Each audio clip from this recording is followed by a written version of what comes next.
Good morning. I'm Charles Osgood, and this is Sunday morning, our last Sunday morning of the year. And as befits the holidays, our plate is full this morning. But we begin with the latest on a developing story that has sadly become a familiar one in this decade soon to end. We have the very latest on the Christmas Day attack on Northwest Airlines Flight 253 from our CBS News correspondents around the world, starting with Jim Axelrod in Detroit. It's our custom at this time of year. This morning, we take time to look back and remember, to say hail and farewell.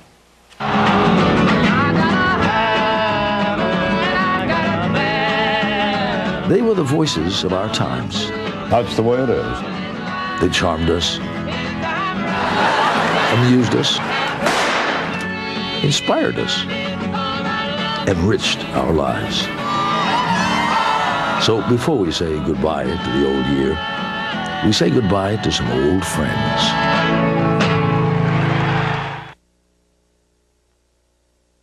It's Sunday morning on CBS, and here again is Charles Osgood. It's a Sunday morning tradition. As each year draws to a close, we pause to offer a last goodbye to those who have left us in the past 12 months. Here then is our hail and farewell. You knock me off of my feet now, baby.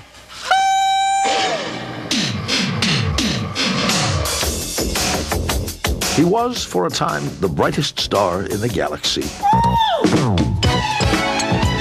He was called the King of Pop, and no one could argue.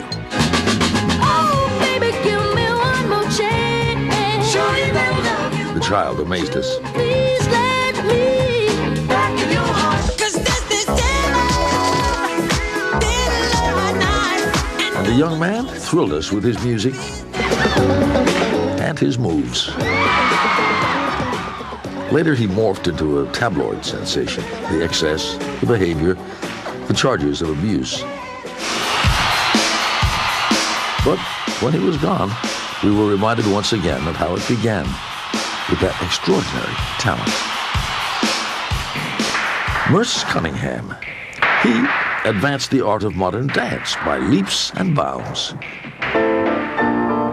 Arguably the greatest choreographer of his time, Merce Cunningham always lived in the future, it was said, and the rest of us followed him there. Thank you, Merce Cunningham, for leading the way. And thank you, Jean-Claude. You and your husband, Christo, were rap artists of a different sort. Your Central Park gates opened art to the public in a grand way. The aim is only to create a work of art, and there is no why. This is the first time I've ever let anyone photograph me actually working on something. Andrew Wyeth. He was a private man, much loved by the public, if not always by the critics. He was perhaps America's best-known painter. Andrew Wyeth's world revolved around his homes in Maine and Pennsylvania. He painted his neighbors and nearby places and gave us a melancholy portrait of rural American life. Roy DiCarava started out to be a painter, but that was lonely work. He wanted to be with people, these people. His photographs are tender portraits of life in Harlem. It doesn't have to be pretty to be true, he once said, but if it's true, it's beautiful.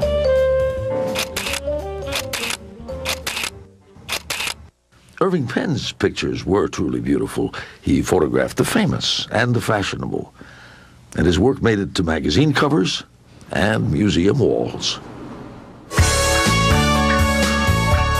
On how many walls did this poster hang? Farrah Fawcett went from sex symbol to serious actress. Her career and her courage to the end showed she was much more than just a pretty face. Jennifer Jones, what a beauty she was, and what a talented actress. She won the Oscar in 1943 for The Song of Bernadette. There's one big difference between you and me, George. Carl Malden didn't have leading man looks. I do this job because I've been trained to do it. You do it because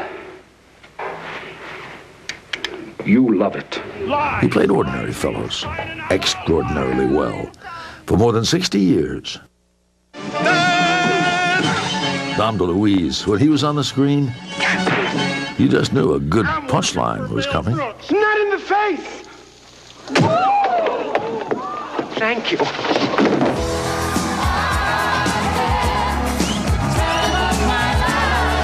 Patrick Swayze was as graceful as they come, even when he was Dirty Dancing. We said goodbye to him this year. He will hold me fast. The spotlight dimmed too soon on Natasha Richardson. She went into the family business and made a name for herself on stage and screen.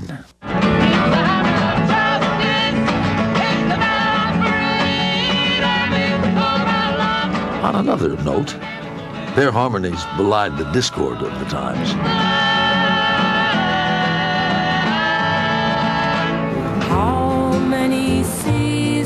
Folk singers Peter, Paul, and Mary were at the heart of the 60s protest movement, and Mary Travers was the heart of Peter, Paul, and Mary.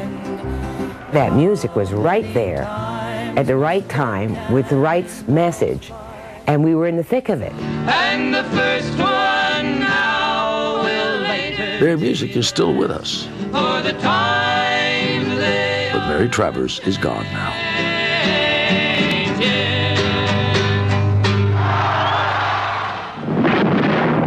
Defense Secretary Robert McNamara. He was the architect of America's early involvement in Vietnam. McNamara's War, it was called, and he didn't mind. But years later, he said he was wrong, terribly wrong. William Safire wrote that critics of that war were nattering nabobs of negativism, or hysterical hypochondriacs of history. As a speechwriter, then as a columnist, William Safire had a way with words. teach your children well. Senator Claiborne Pell helped tens of millions of students to get a college education. He gave us the Pell Grants. And feed. Generations of students learned about economics from Paul Samuelson. He wrote the book on it. Jack Kemp was an all-star on the football field. But it was in the political arena where he really excelled. As a champion of supply-side economics. Speaking of champions, Ingemar Johansson died this year. He was heavyweight boxing champion. Jack Kramer, king of the pros and probably the world's greatest player. Jack Kramer was about as important a tennis figure as there was. He was a champion player, a promoter, a labor leader, a broadcaster. Jack Kramer did it all. Andrea Lawrence did something we hadn't seen before. As a 19-year-old newlywed at the Winter Olympics in 1952, she won 2 gold medals in alpine skiing. No American had ever done that. No American has done it since. There are Olympics, and then there are the Special Olympics. Good luck, athletes. We can thank Eunice Kennedy Shriver for that. She started it in her own backyard, a camp for people with intellectual disabilities. It grew to include 3 million athletes from 150 countries. In a family dedicated to public service, Eunice Kennedy Shriver had the biggest heart of all. Her brother Ted said that. Yes, we said goodbye to Ted Kennedy this year. He emerged from the shadows of his siblings to become, in many ways, the most accomplished Kennedy of them all. A child of privilege who championed those in need. The people at the top end up with a golden parachute, and these people end out on the street. Despite immeasurable tragedy, some of it of his own making, this morning I entered a plea of guilty to the charge. He became one of the longest-serving and most influential senators in American history, the liberal lion and the keeper of the flame. For all those whose cares have been our concern, the work goes on, the cause endures, the hope still lives, and the dream shall never die. Corazon Aquino never dreamed of leading a revolution. But her people power movement overthrew strongman Ferdinand Marcos, restored democracy to the Philippines, and made this unassuming widow president. Ray Nance. He was the last of the Bedford boys, 34 young men from a small town in the Blue Ridge foothills. They joined the National Guard together, and together they were among the first to land at Omaha Beach on D-Day. 22 never made it home to Bedford. No American town suffered more. The story should be told, even though it's not easy to tell it. People should be told about such young men as those fine young men. We tell Ray Vance's story today, and we say thank you. Many fine young men and women lost their lives fighting for their country this year. More than 450 Americans were killed in Iraq and Afghanistan. These are the faces of just a few. From lives lost to lives saved, Norman Borlaug may have saved more lives than anyone who ever lived. Hundreds of millions of lives. He did that by teaching the world to feed itself with high-yielding wheat and rice. Dr. Borlaug was the father of what came to be known as the Green Revolution, and it earned him the Nobel Peace Prize. We pray that she shall be healed. Oral Roberts was the father of televangelists. The King of Kings and the Lord of Lords! The first of the Pentecostal preachers to turn first to radio and then to television to heal the faithful. Give me your attention. Millard Fuller believed that charity begins with homes. He founded Habitat for Humanity, which built hundreds of thousands of houses for poor people around the world. Albert Crew let us see the image of a single atom for the very first time. No small thing, what Albert Crew did. Norman Brinker gave us casual dining. We can thank him for the salad bar. Put in a quarter, turn out the light. And John Hufftaling dreamed of a way to ease the weary traveler. The Magic Fingers vibrating bed. Magic Fingers makes you feel all right. On the subject of magic fingers, watch this. That's Les Paul. He was a virtuoso. He changed the sound of music with his electric guitar. No less than Duke Ellington called Louis Bellson the world's greatest drummer. Can't beat that.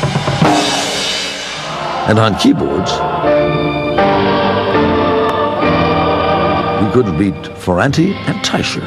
That's Art Ferranti on the left. Lou Teicher died last year. Now Art Ferranti is gone too.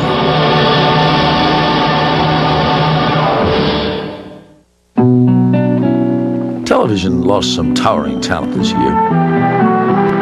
Larry Gelbart wrote one of the most successful programs in television history.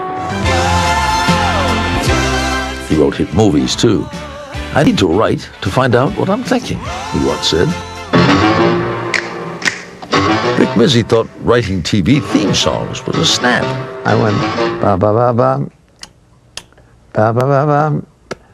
That's why I'm living in Bel Air. The Addams Family. Hi, Maud. The snappy comeback was B. Arthur's stock in trade. Mother, it's after 8 o'clock. Carol, I'm proud of you. Only 27 years old and already you tell time. As Maud, and later as Dorothy in The Golden Girls. Here's Johnny. Ed McMahon needs no introduction.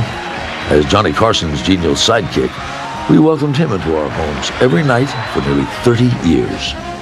Would you mind turning around for me, please? Ricardo Montalban was one of the first Mexican-born stars in Hollywood. Welcome to Fantasy Island. But perhaps we remember him best from those weekly trips to Fantasy Island. And remember this? Soupy Sales figured some 20,000 pies were thrown on his TV shows in the 50s and 60s. Even Frank Sinatra thought it was hip to be hip. Frank Sinatra knows my friend, I'm so hip. Blossom Dearie was as hip as they come, a cabaret singer with a wispy sound. A critic once called Blossom Dearie chic, sleek, and squeaky clean, a voice in a million. Just ask me if you're in doubt, 'cause I'm hip. Watch those hips That's Frankie Manning, the dance legend who was master of the Lindy Hop well into his 90s. Any soundtrack of the 60s is bound to include hits from the Ellie Greenwich songbook. The night we met, I knew I needed you so. Among 60s songwriters, Ellie Greenwich was Leader of the pack. Hello, Americans. This is Paul Harvey. Stand by for news. And millions did. Every day for more than 60 years, Paul Harvey was about as big as there was on radio. We pause to remember him today, too. Right now, page 2. Yeah. Don Hewitt was about as big a force as there was in television news. Let's forget 16 minutes so you don't get on this week. Yes, It seemed words like legendary were created with him in mind. couldn't be better. What Don created here at CBS was an hour of television that transformed broadcast news. It's a kind of a magazine for television. The secret of his success? It's 4 little words. Tell me a story. Some very fine storytellers left us this year. John Updike, the great American novelist who captured the spirit of middle-class Americans with his profound prose. My attempt has been really to, beyond making a record of contemporary life, which is what you inevitably do, is trying to make beautiful books that are models of how to use the language, models of honest feeling, models of care. Horton Foote wrote beautiful stories for the stage and screen, gentle tales of life in small towns of the South. Marilyn French, her novel, The Women's Room, became a feminist classic. Dominic Dunn, he gave us the lowdown on high society. And Frank McCourt, he gave us Angela's Ashes, a moving memoir of his miserable childhood in Ireland that he called his epic of woe. I'm a rambler, I'm a gambler, I'm a long ways from home. For a time, Ireland had no greater musical ambassador than Liam Clancy. With his brothers Tom and Paddy and their friend Tommy Makem, all in their trademark sweaters, they brought Irish folk music to the whole world. Even a president's Irish eyes were smiling when the Clancy brothers and Tommy Makem performed. You'll find the Irish here. Liam Clancy was the last of the group, and now Liam Clancy is gone too. Good evening, everyone. Here is the news. He was, to put it plainly, the man we trusted most to tell it the way it was. That's the way it is. Thursday, Walter Cronkite was our national anchor during turbulent times. The Supreme Court today legalized abortion. A flurry of activity at the Jack Ruby trial today. The indictment of President Richard Nixon. Television news came of age on Walter's watch when we remember the momentous events of our day, the tragedies. President Kennedy died at 1 p.m. Central Standard Time. The triumphs. Tranquility Base here. The Eagle has landed. Oh, boy. We remember Walter Cronkite reporting. Thank you, old friend. You'll be a part of those memories always. And thanks to them all, and all we could not name, for the gifts they gave us. Good luck, athletes. The moments we'll cherish. And that's the way it is. We remember today that they died. We remember forever that they lived.